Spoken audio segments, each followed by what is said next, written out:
who is at the moment not here yet, but we know that he is at the conference, so we are really hoping that he's going to join us when he starts. If anyone knows where he is or has some context, then please fire off a WhatsApp message or anything that he is expected at the room. But no worries, because we are about to start with Jed Reyes. Welcome, thanks for being here. Jed Reyes is a master's student of computer science at the University of California, San Diego, and has a bachelor in computer science from George Mason University in Washington, D.C. And he's working with cybersecurity issues with software engineering, as a software engineer at FireEye Incorporated, also in California. Reston, actually, Reston. Do you have your mic turned on? Is it on? I don't know. Can you hear Jen? Yes, hear me? Yeah. We can hear him. Great. And his paper is titled "Exploring Insider Trading with Hypernetworks," in which he's analyzing 400 companies and 2,000 insiders, and proposes a graph-based detection algorithm to identify opportunist traders. So, welcome. Thank you. Thank you for having me. I'm excited to present the work that I did as an undergraduate at George Mason. So the theme of this is basically an exploratory analysis which proposes the use of hypernetworks to model insider trading data.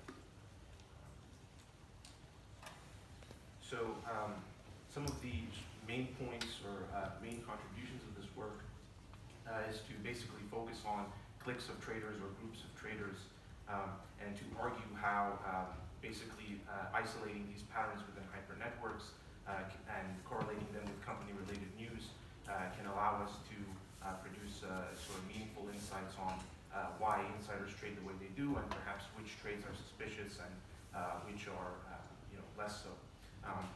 And we also view this sort of work in the context of two previous works, one of which is kind of about profiling trades. So we look at routine and opportunistic trading, as it's sort of a statistical analysis that was done in a prior work that sort of looked at basically the two types of trades that company insiders make. And also in the context of another work which involves using graph-based algorithms to model insider trading and detect trading or isolate trading patterns, I should say. So for those who aren't familiar with what insider trading is, it's basically just buying or selling any kind of security, stock, bond, on the basis of information that the public doesn't have, right? And typically people do this in order to make money, but they can also do it in order to mitigate a loss. So, as I mentioned, I view this work kind of in the context of two other works. So I should sort of mention the background of this work. We're not the first to propose the use of hypergraphs in detecting insider trading. There was one work which was done by a graduate student who also collaborated with me on this project. And they kind of look at Hammersoy, which is a previous study that uses graph-based algorithms to detect insider trading, but we go one step further and use hypergraphs. So we start looking at cliques of traders rather than pairwise interactions between traders. And I'll get into that a little bit more. And the other study that I mentioned previously was the large-scale study of insider trading that introduces the concept of trade classification. Now, classification in the sense is not supervised learning. It's a little bit misleading. By classification, we mean profiling. But there are certainly interesting opportunities to actually make this into a classification problem. Let's kind of just to take a step back and show you what I mean by modeling insider trading data with hypergraphs. Basically, we construct company networks based on data that we get from InsiderMonkey, which is a website that aggregates a large number of trade profiling data and information about insiders. So we had a scraper, we wrote a scraper in Selenium and Request, went to this website, got a whole bunch of data, we put it in a SQL database, and then we took that data out and we used an algorithm to construct these hypergraphs, and we started looking at these trading cliques. And now how we construct these trading cliques I'll touch on in a moment, but we have graphs that basically look like this. And what we want to do is we want to profile trades and construct graphs where we look only at one type of trade. And I'll get into that in a moment, how we create these graphs and why we profile trades and how they allow us to sift through a large volume of trades to find meaningful and suspicious ones. So why do we want to use hypergraphs as opposed to traditional graphs? Obviously, a general and maybe more conventional approach would be I take all my data and then I start modeling it using a graph with pairwise interactions. And I can do a lot of things, right? I can look at ego nets. I can find a lot of cool statistics across graphs that will give me an interesting exploratory analysis on how to model trading data and make some inferences. But one of the cool things that you can do with hypergraphs that you can't do with traditional graphs is you can represent higher order relationships. So this image is a little bit difficult to interpret, but I'll just explain it. Basically, we have a graph in both of these images, right? So you have three traders, each node is a trader, and the edges that connect them are a relationship between the traders, which in this case, the relationship indicates a number of dates, a sequence of dates that traders have in common. So let's suppose that I consider trader 1 to be the top vertex, and the two below are traders 1 and 2 and 3 respectively. Now, they share a relationship, traders 1 and 2, which indicates that each of them share a sequence of 3 trading dates in common. The same can be said for 1 and 3 and 3 and 2 as well. Now, in the first case, you'll notice that two of these traders share, traders 1 and 2 share the same sequence of 3 dates, right? However, traders 2 and 3 share a different sequence of 3 dates, 7, 8, and 9. And then traders 1 and 3 share a different sequence of dates, 4, 5, and 6. So if I remove these kind of like, the ovals sort of depict the 3 different dates that these pairs of traders share, and the large circle here on the right depicts that all of these traders in the second scenario share the same sequence of 6 dates. Now in this situation, because these 3 traders, each pair share a different sequence of 3 dates, if I model this with a graph, I wouldn't be able to distinguish between that, right? So basically what I'm losing when I represent the scenario with a graph is that a group of 3 traders all share the same sequence of dates versus a group of 3 traders share different sequences of dates. So when you can't distinguish between that, it becomes very difficult to kind of highlight the significance of a group or a clique of traders which share a sequence of dates. So if you have more than 2 traders that all trade on the same sequence of dates, it's hard to represent the situation with pairwise interactions, right? So there's an initial kind of construction or relationship that you inherently build with graphs that makes it difficult to represent relationships among cliques. Now, how we construct these graphs is what I mentioned earlier. And we do this, I don't know if anyone here is familiar with the longest common subsequence algorithm, but it's basically an algorithm that, given 2 arbitrary strings or sequences, whatever, we try to basically find the largest, if I have a pair, I want to find the largest common subsequence within those arbitrary sequences. And the idea is that sequence, if we consider that sequence to be dates, the idea is for every pair of traders, if they share at least T number of dates, right, trading dates, which are consecutive, I form an edge, right, so I build a clique. So in this case, when we look at this graph, what this graph shows is this edge here, 1 and 4, with this annotated with this length attribute means that these 2 insiders labeled 1 and 4 share 10 consecutive trading dates. This one, right, so this length just gives me the number of trading dates, sequential dates they have in common. And this threshold parameter, or this T, which we're mentioning here, is simply a way for us to say that we don't want to build an edge unless traders share at least T dates in common, right? So it can be T or greater. Now the idea is, what does this give us? Why do we care about building this? Well, first of all, it allows us to filter out a large number of meaningful relationships from the graph data that we have. And if we look at distribution of these graphs statistically, what we see is that if I vary the threshold parameter between 3 and 5, what I notice is that very few graphs in my data set actually have this relationship where you have a large number of traders that share 5 or more consecutive dates.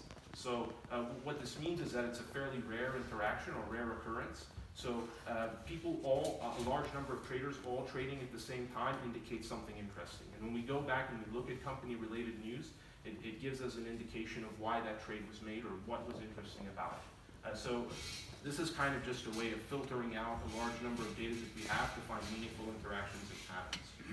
So one can look at this maybe as an approach to pattern recognition in graphs, but But basically what these distributions illustrate is that obviously the more traders that share a larger sequence of dates is rarer in these graphs.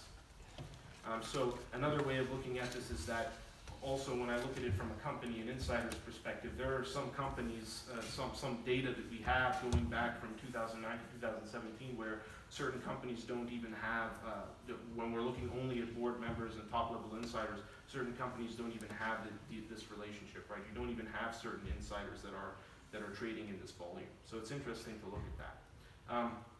So I just want to briefly mention the time it takes to do this algorithmically. I know that this will probably become interesting when I start talking about trade profiling and classification, but if I had hundreds of thousands of insiders, so if I were to build a system that was able to do this in real time, and I had hundreds of thousands of insiders, and I don't know, could be hundreds of thousands of trades or even millions of trades, the time that it takes to build these graphs is important to consider. And when we look at the longest common subsequence algorithm, and we do this over each pair of traders per company to build a graph, we're looking at time that is upper bounded, it's polynomial time, but upper bounded basically by the time that it takes to build the longest common subsequence, and then by the number of pairs of traders in a given graph, or basically the number of pairwise interactions I can do, which is n choose 2. So for every pair of traders, I'm doing the longest common subsequence algorithm, and so it can become kind of costly when I have a large number of trades. So I want to figure out a way either to build a graph in a more efficient way or limit the trades that I'm looking at. So I'll talk about why I want to do that in a moment. Basically, this is where the idea of trade classification comes in, so it's an interesting segue to this point. So why do I care about classifying trades? Well, for those who want to, just like a small anecdote, I'll give you an idea. Let's say that people, for example, who work at Google, right? They get grants or they get part of their salary paid in equity. So there are certain times that they want to, liquidate their assets, sell, buy, that kind of correspond to when they get their paycheck. So they're at reasonably predictable times throughout the fiscal year. But there are some people that make trades that break a pattern, right? So if I have a history of a person who made a number of trades, and I look at, maybe every single September he's bought stock, and then all of a sudden, in October he sells a large number of his shares in an unpredictable way. So, this idea of breaking a routine or predictable pattern we consider opportunistic, and it has a high predictive power in that when someone does this, it usually has something to do with a current event which forced them or caused them to do it. So we use a classification scheme which was successful in a previous study and actually allowed them to make a very good, strong statistical correlation between opportunistic trades and news. And so what we do is, given our trading history for each trader, so for each trader we look at all of the trades they've made, and we classify each one of their trades as either routine or opportunistic. So, for example, if the trade they made was placed in the same calendar month for at least 3 years, we consider it to be routine. Otherwise, we'll consider it to be opportunistic. So we just bin these trades, we put them in one of two categories, and then we build new graphs based on how we've classified these trades. So first of all, what are the advantages, again, of doing this? Well, again, rather than considering all of the trades, we consider only the trades which are informative. We'll touch on that in a minute. And we get a computational savings as well, right? So we discard a large number of trades in our data set, so it's easier for us to handle it. This is, of course, not to say that routine trades can't be, we also need to look at profit. It's not to say that routine trades can't be interesting. They can certainly, be interesting. Someone could do insider trading, and disguise it as a routine trade. It doesn't necessarily mean just because they broke a pattern of it. But there's a higher likelihood that they did it for a specific reason. So I just want to kind of show why opportunistic trades are informative, but also there's this idea that they have a higher return on average, right? If someone makes a trade like this, they usually do it to make money or to save money.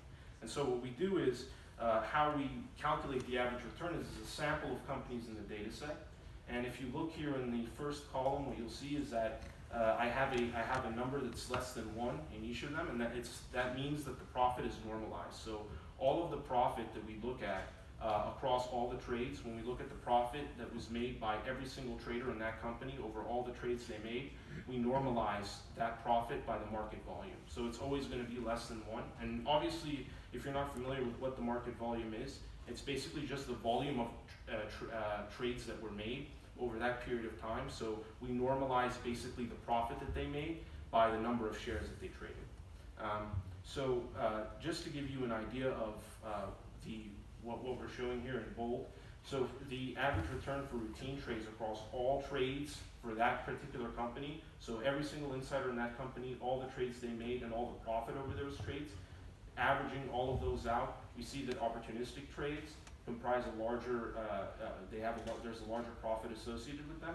And what we also see here in the far right column are the number of trades that were routine and opportunistic in each of those companies. So when I mention this idea of a trade being informative, I want to go back and clarify what exactly I mean by that. So when I say informative, I'm basing the news that we're analyzing for each trade on a certain number of criteria, well-defined criteria. And basically it's nothing like, very difficult to understand or, kind of like unintuitive, but it's basically just the company's stock is going to be discussed by financial analysts or in some kind of research report, or the company makes headlines because of a merger, an acquisition, a new partnership, or the company releases a press release, which is fairly routine, that discusses either an earnings report or some kind of change in the corporate structure, like someone was hired as CFO or someone left the company or they had a new board member.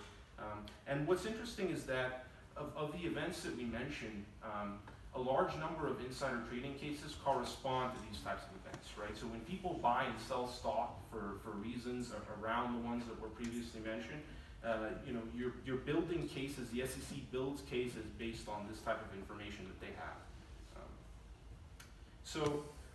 When we go back and we build these opportunistic clicks that I mentioned earlier, we get some interesting results, right? So when I look at all of the opportunistic trades associated with company-related news, we find a large number of them are informative. Looking at the criteria here, and we use Factiva. I don't know if anyone's familiar with Factiva, but it's this large news database maintained by Dow Jones, and it gives us the ability to kind of look at every single trade in a given time frame, all of the company news that came within a given time frame, and it basically allows us to look at anything that's related to that company over a very, very long period of time. So since the 1980s, I think. So it's really helpful. And I think that most universities maintain a subscription to that. So if anyone was interested in doing a text mining project or something cool with insider trading, that would be a cool way to go. Just to kind of mention what's being depicted here on the right, here I'm basically looking at all of the news that we've analyzed, and we're categorizing it based on the type of news. So what's interesting is that you see that most of it is press release. So this is the most common news, obviously, because this happens almost every fiscal quarter, and it's associated with earnings reports and things like that. As I mentioned, we build these opportunistic clicks of traders, and basically what we want to try to figure out is how to find subgraphs within these clicks, which are basically associated. So all the trades in there that are associated with that click involve some very interesting news. So they're either one day before an acquisition, one day before a merger, maybe they happened like 2 days before a really big earnings report that said the company's stock price was going to go up for some regulatory approval. We're basically building these opportunistic clicks. So every single trade in this graph is opportunistic, but not all of them are definitively informative, right? So not all of them come one day before a merger or 2 days before an FDA approval. So we want to basically, look over a small search space and try to find really interesting trades. What we find when we construct these graphs is that when we look at routine clicks versus opportunistic clicks, far more of them are informative. And when we look at only opportunistic trades, we see a greater number of them are so analyst reports and press release are almost nearly the same. And the mergers, acquisitions, or investments there's significantly more of those opportunistic trades that are made in association with that. So that concludes what we did. For those who are interested in the trades that we found, I'm going to put all of that online. So there's a GitLab account that has all the code, all the graphs, everything that was generated. So along with some good documentation. So if you're interested in or want to like kick off another project that's related to this, that's more of a supervised learning, classification, or text mining project, that'd be cool. I will say that I think this project is definitely more exploratory. So there are no concrete results where we've caught someone and like prosecuted them for committing insider trading. Like obviously there are like very, very good and indicative trades, but none of them can be, you know, like definitely suggestive of, you know, where we can prosecute someone, because it's very circumstantial. It's hard to prosecute someone for insider trading. Yeah, so I'll just leave if anyone has any questions about like how we did this or where we got the data. Thank you very much.